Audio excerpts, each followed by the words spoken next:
Hi friends, I'm your host Mr. Sunshine, and once again I welcome back to you all on my English learning platform English Shines, a place where my dear ones get higher and reach better in the part of study. So friends, आज हम बात करने वाले हैं अपने next chapter के बारे में जो एक पोएम है When I Heard the Learned Astronomer और जिसे लिखा है famous American poet Walter Walt Whitman.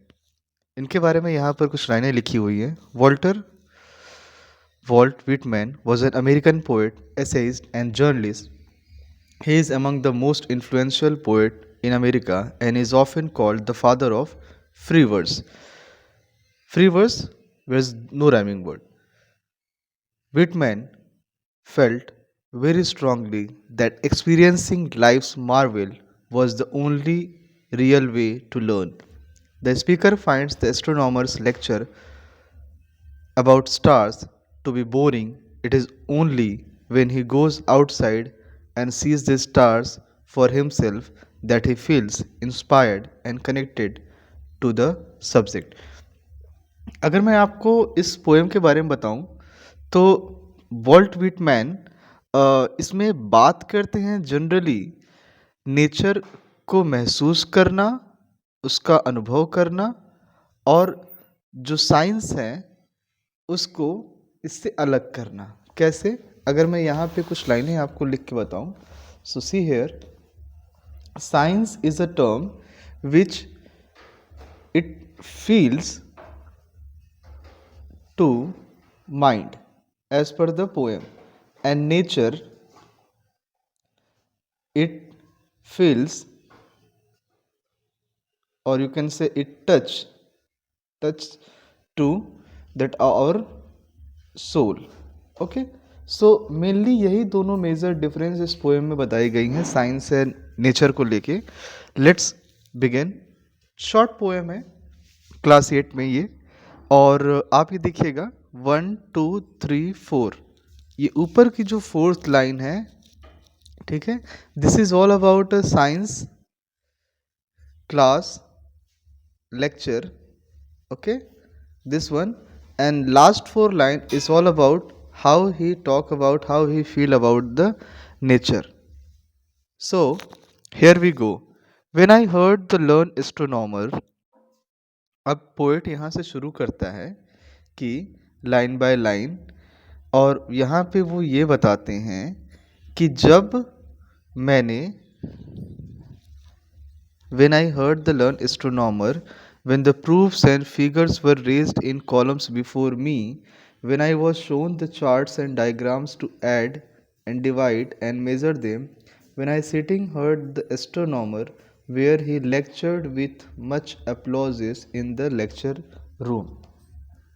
सो आप क्या देख रहे हो कि पोएट वॉल्ट विटमैन यहाँ पर बताते हैं कि उन्होंने एक लर्न मतलब बहुत ज़्यादा इंटेलेक्चुअल, या आप कह सकते हो कि साइंस में बहुत ज़्यादा एक्सपीरियंस पर्सन के बारे में बात कर रहे हैं कि एस्ट्रोनॉमर हिंदी में कहते हैं खगोल शास्त्री। तो एस्ट्रोनॉमर का जब उन्होंने लेक्चर सुना तो उस लेक्चर में वो एस्ट्रोनॉमर बात कर रहा है about all those things which find in the universe. अब the proofs, the figure, इसकी मीनिंग आप देखेंगे, theories and mathematical equation were ranged in the columns before me. वो वहाँ पर मुझे बहुत सारे फिगर्स और बहुत सारे नंबर मेरे सामने और मेरे जैसे बहुत सारे लोग थे वहाँ पर दिखाए जा रहे थे। When I was shown the charts and diagram, और जब मुझे चार्ट्स और डायग्राम जहाँ पर सारे नंबर्स थे वो सब दिखाए गए जिसमें उन्हें ऐड करना, डिवाइड करना और उनका मेज़र करना, इन चीज़ों के बारे में बात की जा रही थी, तब I was sitting heard the astronomer, मैं बैठे बैठे हर्ड द एस्ट्रोनॉमर, मैं उस एस्ट्रोनॉमर जो कि बहुत एक्सपीरियंस इंसान है उनकी बातों को मैं सुन रहा था, समझने की कोशिश कर रहा था, और मैं उनके नॉलेज को एक्सपीरियंस करने की कोशिश कर रहा था कि उनके पास जितनी भी नॉलेज है about the space, about the technology, वो सारी चीज़ें जो मुझे बता रहे थे मैं समझने की कोशिश कर रहा था कि वो मेरे लिए कितनी ज़्यादा यूज़फुल हो सकती हैं। where he lectured with much applause in the lecture room। और जब वो इन चीज़ों को बता रहे थे तो लोग जोरदार तालियां बजा रहे थे। लोगों का अटेंशन बहुत ज़्यादा था, बहुत एडवांस था। इवन मैं भी पूरी कोशिश कर रहा था कि मैं उनके अटेंशन को ग्रैब कर सकूं।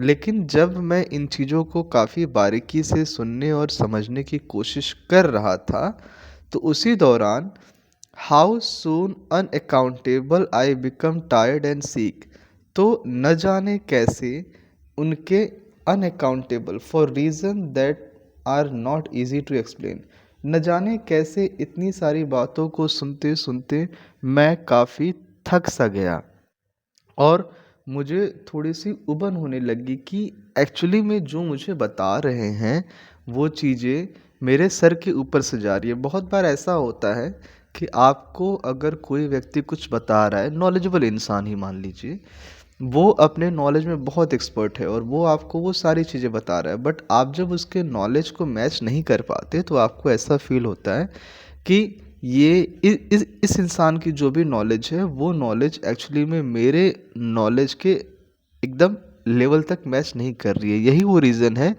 कि बहुत ही फेमस पोएट होने के बावजूद वॉल्ट विटमैन इसे मैचअप नहीं कर पा रहे, और जब मैचअप नहीं कर पा रहे हैं तो उन्हें काफ़ी टायर्ड और सीक फील हो रहा है। फिर वो क्या करते हैं, टिल राइजिंग एंड ग्लीडिंग आउट, तो वो धीरे धीरे वहाँ से बाहर निकल आते। जब उन्हें इस वैज्ञानिक तरीके से, साइंटिफिक तरीके से तारों के बारे में बताया जा रहा है, समझाया जा रहा है, तो उन्हें काफ़ी जब बोर फील होने लगा, यहाँ बोर का मतलब पॉजिटिव सेंस में है कि वो समझने की कोशिश कर रहे हैं बट वो समझ नहीं पा रहे हैं। तो जब उन्हें काफ़ी बोर फील होने लगा, सो वो क्या करते हैं, वो धीरे से उठते हैं और बाहर निकल आते हैं। और बाहर निकल आने के बाद वहाँ पर क्या एक्टिविटीज़ दिखाई दे रही है, till rising and gliding out I wandered of bye my self. तो मैं वहाँ से जब बाहर आता हूँ तो बाहर आने के बाद यहाँ पे एक सिनेरियो दिखाया जाता है नाइट का, और उस नाइट के सिनेरियो में बताया जाता है कि बाहर आने के बाद जब वो उस आसमान को देखते हैं, सी द पिक्चर, जब रात में वो खुले आसमान को देखते हैं तो खुला आसमान उन्हें काफ़ी मिस्टीरियस, शांत और ताज़ी हवा में फैले तारे, वो सब उन्हें खूबसूरत दिखाई देते हैं। और वहाँ पर अगर कुछ था अगर वहाँ पर कुछ था तो सिर्फ नेचर की सुंदरता और शांति थी, इसके अलावा और कुछ नहीं।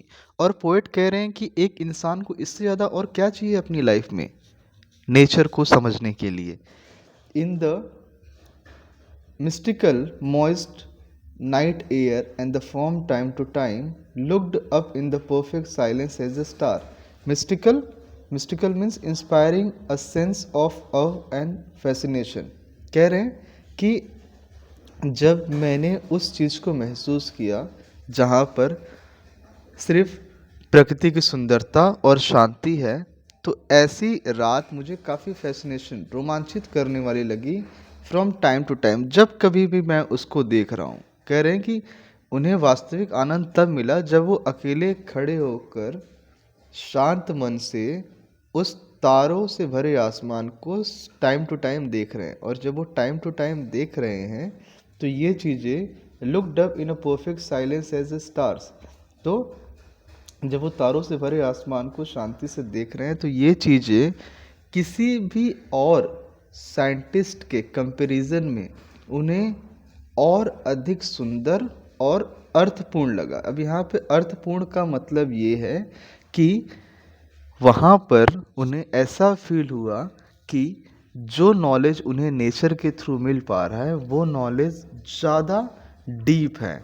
इसका जो मेन थीम अगर आप समझना चाहें तो वो ये है, प्रकृति को महसूस करना उसे केवल मेज़र करने पर ही नहीं डिपेंड होना चाहिए, उसे महसूस करना और ज़्यादा सुंदर और सार्थक बना देता है। एक्सपीरियंस ज्ञान से अधिक गहरा होता है, विज्ञान जानकारी देता है लेकिन नेचर आत्मा को शांति देती है। और जब ये सारी चीज़ें होती हैं तो पोएट समझ गया कि प्रकृति का, नेचर का वास्तविक सौंदर्य गणित से नहीं बल्कि उसे जीने और महसूस करने में आता है। और जब ये सारी चीज़ें समझ में आती हैं तो यकीन मानिए आप एक बेहतर इंसान बन पाते हैं। ये जो पोएम है, ये पोएम 1865 में एक पार्ट लिखा गया जिसका नाम था लीव्स ऑफ ग्रास। इस पोएम के कलेक्शन यहाँ पे मैं लिख बता देता हूँ आपको। 1865 में लीव्स ऑफ ग्रास में इस पोएम को शामिल किया गया और leaves of grass world Whitman की सबसे ज़्यादा पढ़ी जाने वाली कविताओं में से एक है। आई होप ये पोएम आपको पसंद आई होगी। फिर भी आपके कोई सुझाव और सलाह होंगे तो प्लीज़ उसे कमेंट बॉक्स में ज़रूर बताइएगा। तब तक के लिए साइनिंग ऑफ। जय हिंद।